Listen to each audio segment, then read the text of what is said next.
Pokemon come in all shapes and forms, from little imp freaks to giant clay soldiers. A majority are based on animals, and for the most part, they stand in for the animals we have in the real world. They have Ponyta instead of horses, Yamper instead of corgis, Pidove instead of pigeons. They really shake things up.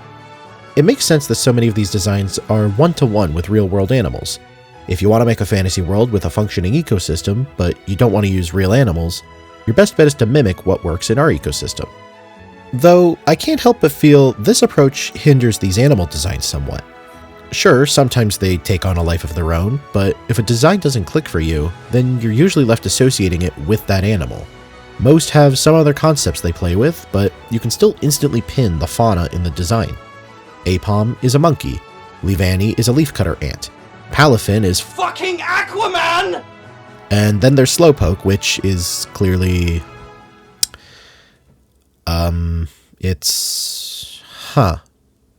What exactly is Slowpoke? Okay, Slowpoke's appearance may be based on hippopotamuses and giant salamanders, and its association with shellfish might make it an otter. I mean, I guess I can see bits of all three, but am I crazy in saying Slowpoke doesn't look like any of these? Even knowing he might be a salamander, my brain just looks at him and sees Slowpoke. There's a handful of other designs which have the same feel, almost exclusively from the first generation. I don't think this is a nostalgia thing. I can look at plenty of other designs from Gen 1 and say, oh yeah, that's a horse, that's a jellyfish, that's a marketable plushie. Designs like Slowpoke feel distinct. They aren't Pokemon's version of something, they just are Pokemon. But then, why aren't there more throughout the series? I wanted to explore these Slowpoke type designs in this video, what they accomplish, and some potential reasons why they are primarily found in red, blue, and yellow.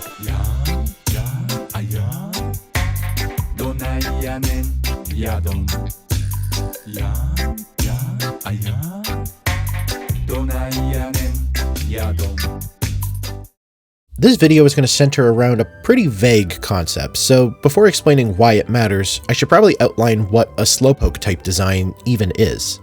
I'm defining this as a Pokemon which is clearly, recognizably an animal, but does not closely resemble any specific animal. I feel like this is pretty self-explanatory, but there's a few snags which I should probably go over. The first is that it should feel kind of unremarkable, for a Pokemon anyways. Not boring or lacking, but just like it's a normal part of this world. It's like how Charizard is a dragon whose tail is always on fire. That's not boring, but it feels normal in this setting. This rule is mostly directed at things with supernatural origins, like fairies and aliens. Sure, Clefairy is technically part of Mount Moon's ecosystem, but between its rarity in game, its lore about coming from the moon, and its lack of animal features, it doesn't feel normal, despite its typing before Gen 6. This also discounts most inanimate object Pokemon. Not only do many of them originate in-universe from their connection to humanity, but as a player, these designs stick out as unnatural. The designs I'm looking at should feel just barely removed from our world. Like with a few tweaks, you could see it existing in real life. The next is that even if the origin is uncommon or obscure, if the Pokemon is obviously based on that thing, then it doesn't count for this category. For example, you might think Toxapex is a novel design, which doesn't look like anything you've ever seen before. But if you then look up a picture of a Crown of Thorns starfish, you'd quickly see the similarities. This is mostly here to bite me in the ass. I'm sure I'll include an example which has a clear basis that I just missed. But I think it's important to distinguish between Pokemon doing something unique versus them shining a light on an underrated animal. Lastly, I'm not counting humanoid Pokemon. Yes, humans are animals, but our brains process them so differently that it would muddy this category. You can argue all you want that Jynx belongs on this list, I am not listening. That doesn't mean a Pokemon with some human-like aspects can't be included, but the ones which either look like mutant people or furries are too close to humans to be a part of this. So that's what I'm calling a Slowpoke type design. Pokemon which look like regular animals, but not like any given animal. Throughout this video, I'm going to call these Slowpokes for short. With our definition of a Slowpoke outlined, we now need to ask, what does this archetype accomplish? Alright, some Pokemon look more like animals than others. Why does this matter?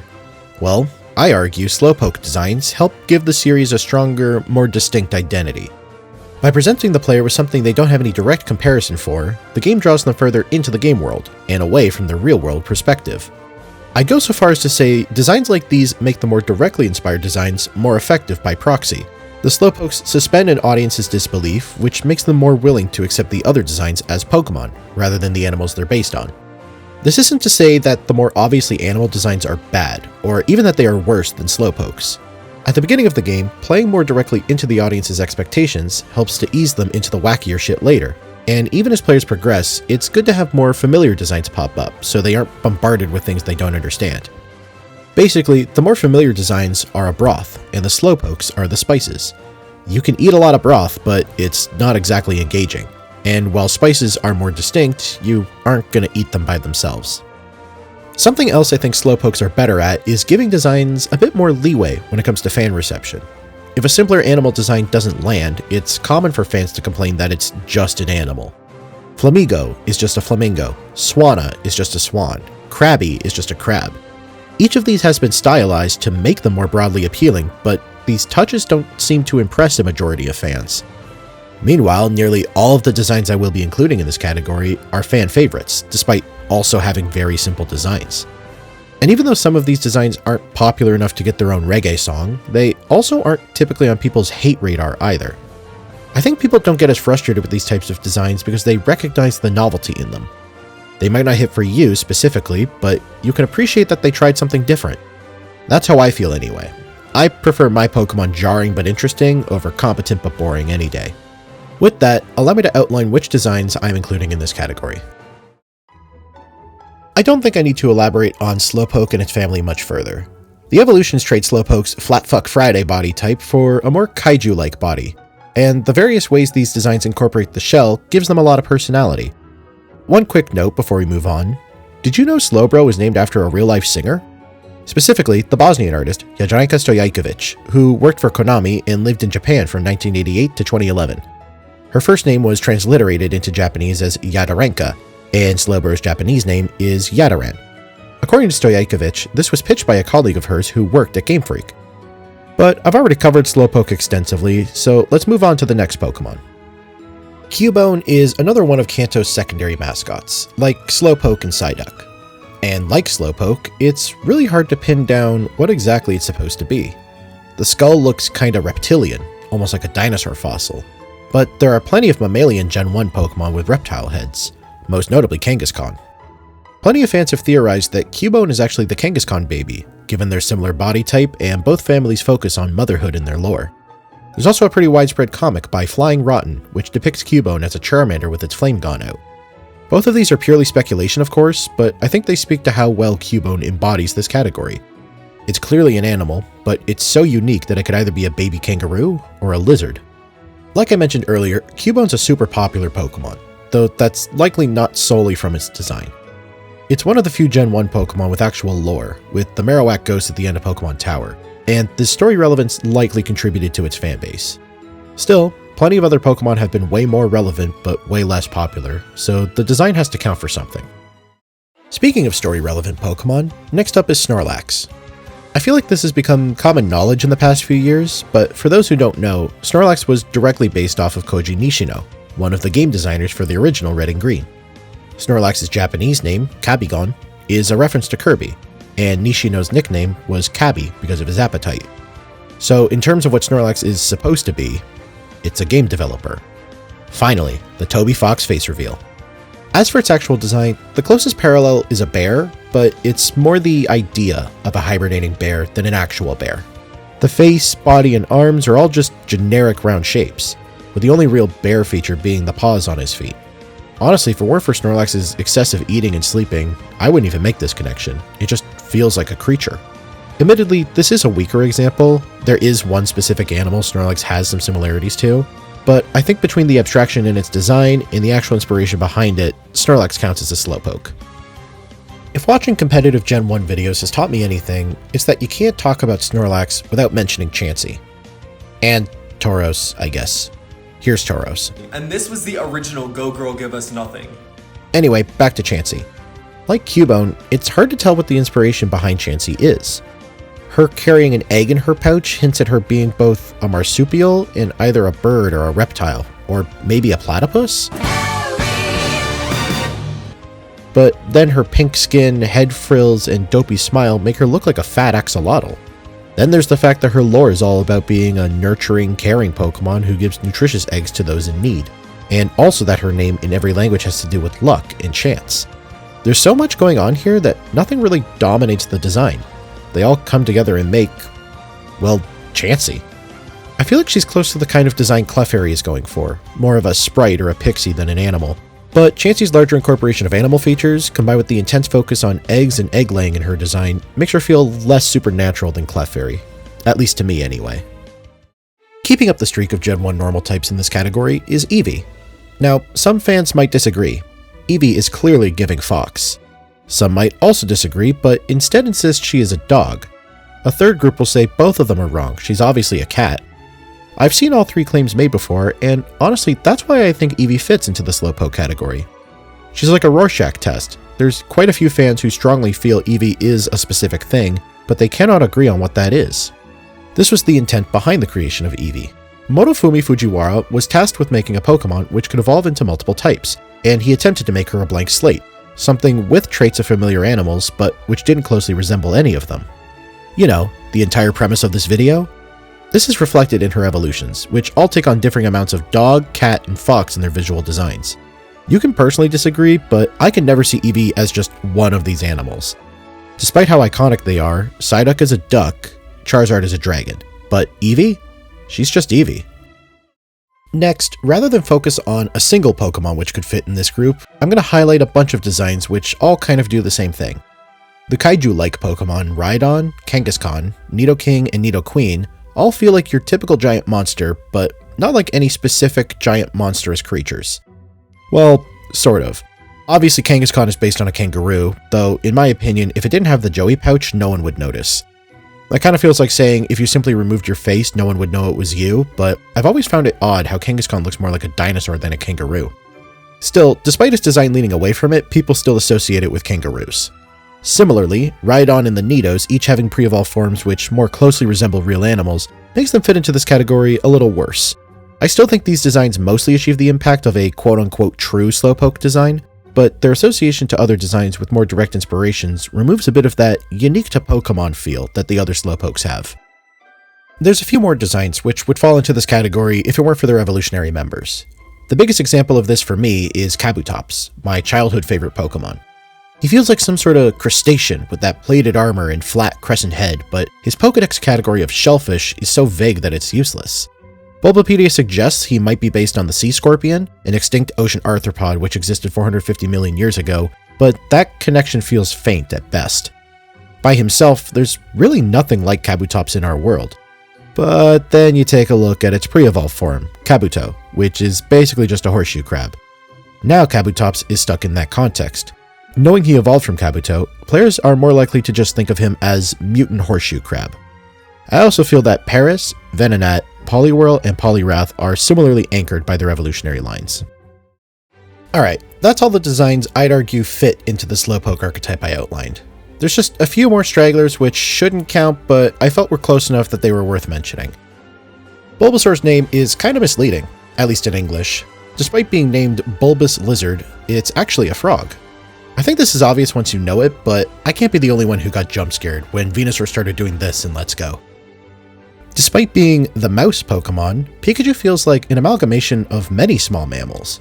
The ears are long and rabbit-like, its cheek pouches are taken from squirrels and hamsters, and its face is closer to Pokemon like Vulpix and Eevee than to its fellow rodents.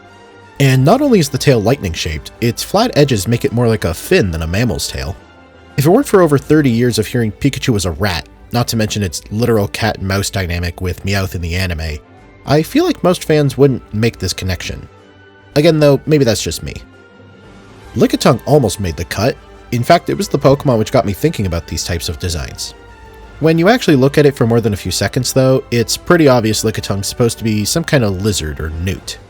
The body shape helps to hide that, but the head, tail, and long tongue give it away pretty quickly. The tongue really does dominate the design though. I've known about Lickitung for over 20 years, and only recently did I notice its lizard features. It could have been pointing a gun at me this whole time, and I would have never noticed. My eyes were locked on the real threat here. Lastly, I wanted to talk about Magmar. At first glance, it seemed like a perfect fit for the Slowpokes. is this weird lizard bird man thing. Also, its Japanese name is Boober. Smithies, are they booing me? No, they're saying boober. Boober. Are you saying boo or boo bird? I was saying boo bird. This name is likely a reference to the seabird, not the protrusions on Magmar's forehead, so I was content to say it was a fucked up booby, but figured I'd check its Bulbapedia page to be safe. There, I saw a passage that said it may have been based on the Karura, an armored giant from Japanese myth. The Karura is described as a man with a bird's head who is able to breathe fire, which, yeah, that's 3 for 3 with Magmar. I debated if it was different enough to count. It lacks any armor, despite how many other Gen 1 Pokemon have armored designs, and the Karura doesn't explain Magmar's lizard features or dumbass forehead. But given that Magmar shares the big 3 traits with the mythical giant, I decided to keep it as just an honorable mention. For those wondering, Electabuzz isn't a Slowpoke either. It's based on the Oni, ogres who wear tiger skin and can control lightning. He's even less distinct from his myth than Magmar, though he's definitely the cooler design between the two. To recap, Kanto features 5 lines of Pokemon which fit the Slowpoke mold, 5 Pokemon who are Slowpokes in a vacuum but not with their evolutions, and 4 whose Kaiju traits mask their animal ones, plus 4 lines which don't really count but work similarly to Slowpokes. But I'm sick of Kanto. Where are the Slowpokes in the other generations? Well, that's the problem. After Kanto, this type of design is extremely rare. I went through the national dex looking at every Pokemon to see who else fits this description, and between generations 2 and 9, I only found 4. Shuckle, Whismur, Aggron, and Absol. Some designs like Ludicolo, Darmanitan, and Clodsire seemed to fit at first, but ended up having possible inspirations I just wasn't familiar with. Some designs like Gligar do the opposite. Instead of combining features from multiple animals to get something distinct from all of them, Gligar combines Scorpion and Bat and ends up looking like both. I actually really like this design. It's not just a bat with a stinger or a scorpion with wings, it's both at the same time. However, that's not what I would consider a Slowpoke. And sure, some of the previously mentioned Slowpokes got new evolutions, regional forms, or other iterations which fit the Slowpoke criteria, but that's because they were building off of the designs which were already in this category. Hell, sometimes the iterations move away from this type of design. Audino was explicitly created to replace Chansey as Nurse Joy's assistant in the anime, but her design is far more humanoid than Chansey's was. So, what gives? How come we have nearly 7 times the amount of Pokemon as when the series first started, but there's hardly any new Slowpokes? Pokemon is happy to continue basically every other design tradition started in Gen 1, like the little Fey folk, the dad bods, and of course the basically just an animal designs. Where have all the Slowpokes gone? There's a few potential reasons I think Slowpokes and Slowpoke adjacent designs were so common in the original game specifically. I'm going to go through them in order of least to most likely, in my opinion. Obviously, all of these reasons are just guesses, but I think some make more sense than others. My first guess is that Slowpoke designs aren't worth making when Pokemon games are under shorter development times. It's no secret that Pokemon was on a pretty strict timeline for each game up until recently, with 2024 being the first year in nearly a decade without some sort of major release. And even before then, every new generation has released 3 or 4 years after the previous one. By contrast, Pokemon Red and Green were first pitched to Nintendo in 1990, 6 years before they were first released in Japan. Even if, for some reason, absolutely none of the Pokemon had been conceptualized before this pitch, that's still double the amount of time most Pokemon games get. It's possible that this extra time allowed them to explore more novel designs like these, while later games with shorter timelines restricted them to more conventional Pokemon designs. Already, there's a few holes in this theory. Red and Green may have had an extra 2 or 3 years compared to other games, but it also had a much smaller development team. As early as the next generation, these games went from crediting roughly 20 people to nearly 40. And while both games list just 8 people responsible for Pokemon design, the next generation jumps up to 13, a number which kept increasing throughout the generations before a slight drop in Gen 9. And it's not like the credits display everyone who's ever made a Pokemon. Our old friend Fujiwara, the creator of Eevee, is not present in the Sun and Moon credits, indicating that these credits are for those who worked on Pokemon designs specifically for their respective games. This means that, on average, each Pokemon design in the newer games gets more time to be worked on, not less. Sure, if a designer needs to hold one of their creations back to keep refining it, then the extra time would have been helpful. But while Red and Green had double the time, the designers had nearly 4 times the workload. Even with Sugimori and Nishida collectively making a third of the region, the remaining designers each needed to create an average of 16 and a half Pokemon. Given this, I don't think we can attribute these types of designs to Red and Green's longer development time. Speaking of how designers have changed over the series, that's another potential reason I wanted to discuss. Between how many new artists have started working for Pokemon and how the original artist styles have changed, it's possible that the people making Pokemon designs just don't want to make Slowpokes. Modern designs have started taking more direct inspiration from real-world culture and ecology. Maybe the artists just think that's more interesting than inventing a brand new guy. This might be a reason, but it feels a bit sudden, doesn't it? Gold and Silver came out just 3 years after Red and Green, and even featured several designs which had been made for those games but were cut. Yet even then, they lacked any new Slowpokes, save for Shuckle. You're telling me that in those 4 years they suddenly decided, this sucks actually, and just stopped making these designs? I find that hard to believe, at least without a solid reason as to why. Perhaps this shift has less to do with changes to the artists, and more to do with changes to the medium.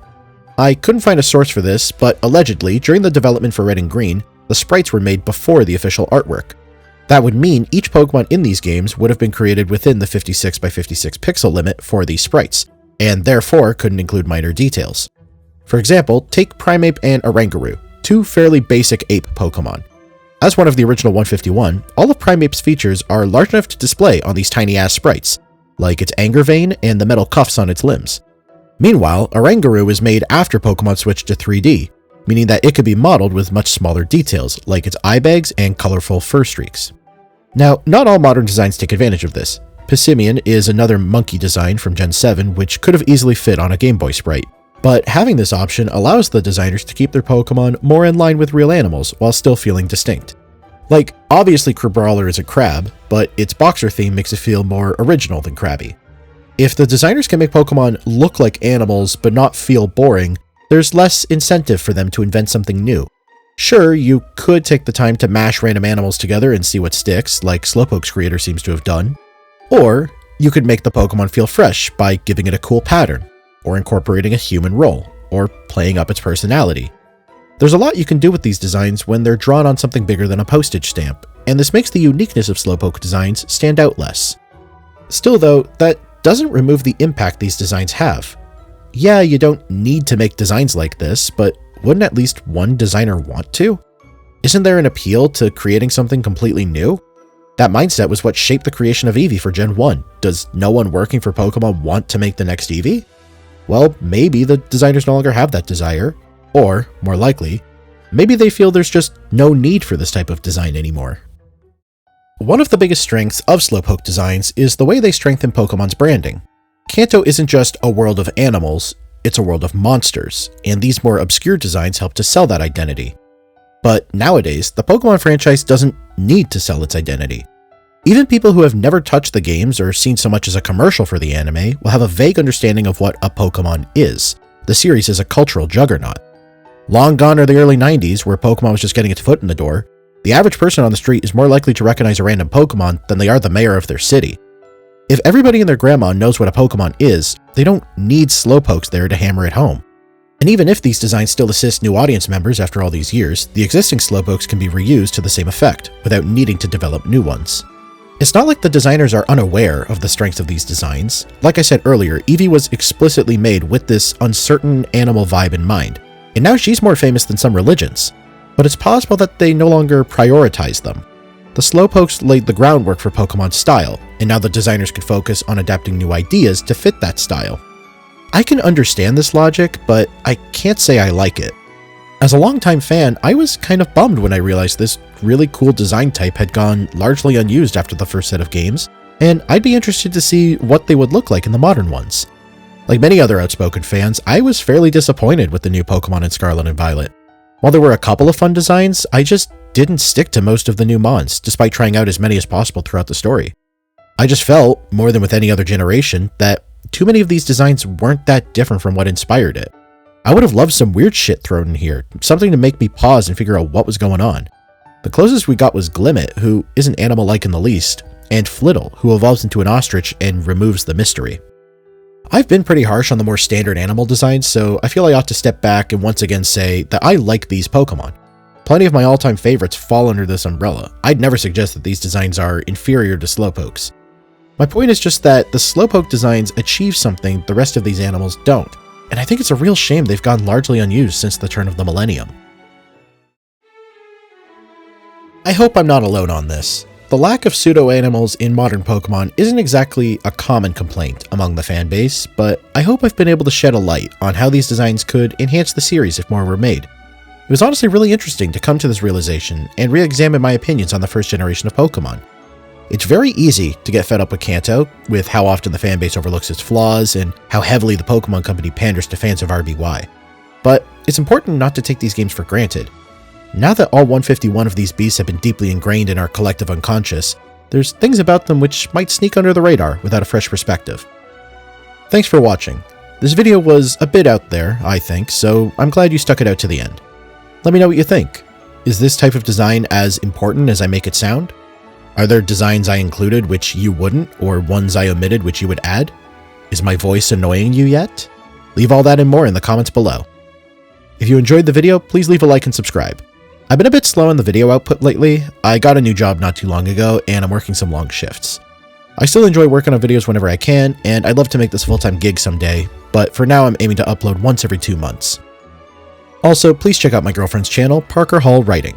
Her latest video, at time of writing, dives into the Hunger Games prequel, Sunrise on the Reaping, and how it incorporates Edgar Allan Poe's The Raven. The two of us have definitely fallen back into the Hunger Games fandom recently, and if you're in the same boat, you might enjoy her analysis here. Alright, that's all for now. Thanks again for watching, I'll catch you next time.